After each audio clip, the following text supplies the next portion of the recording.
There has to be some term for when you have, not like with a foreign language where you have the same thing that has a different word in each language, but when you have the same language and the same word, but you mean two different things. Because this is what happens with the West. And this is what happens, especially with the elites and the government and so forth in the West, in that they're using words that we know, but they have different meanings for those words. So we think that they mean one thing. We interpret it according to, say, the dictionary definition of that word, but their definition that they're using in their mind and their intentions, it's a completely different meaning than the one that the people understand.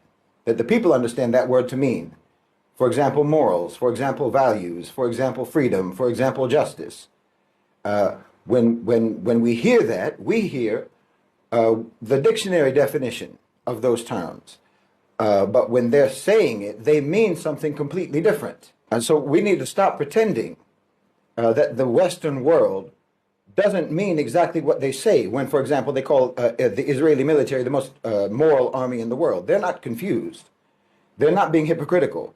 They're not actually contradicting themselves. You're the one who refuses to accept what they're actually openly telling you, if you understand what they mean when they say what they're saying. Because murdering children, bombing hospitals, targeting schools, targeting daycare centers, slaughtering pregnant women, executing the elderly, wiping out entire families, blowing apart the disabled, these are not unfortunate excesses to them. These are not regrettable mistakes to them. This is morality according to their value system. This is what they have always considered to be moral. When the victims are Muslims, when the bodies in the rubble belong to people who are not white Westerners, this is justice in their eyes. This is civilization to them.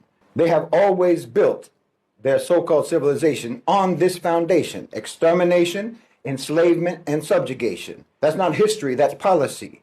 It's not an aberration, that's their doctrine. You keep trying to rationalize their position as if you're exposing some kind of contradiction. You're not exposing anything.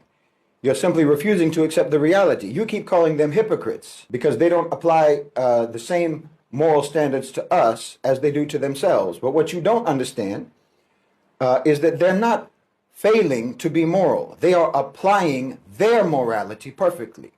Because to them, Palestinian children are not children. Pregnant women in Gaza are not mothers-to-be. Elderly Palestinians are not grandfathers and grandmothers who are loved by their families. They don't see us as people. And if you're not a person, then killing you is not a crime. And if it's not a crime, then stopping it is not justice. And if stopping it is not justice, then resisting it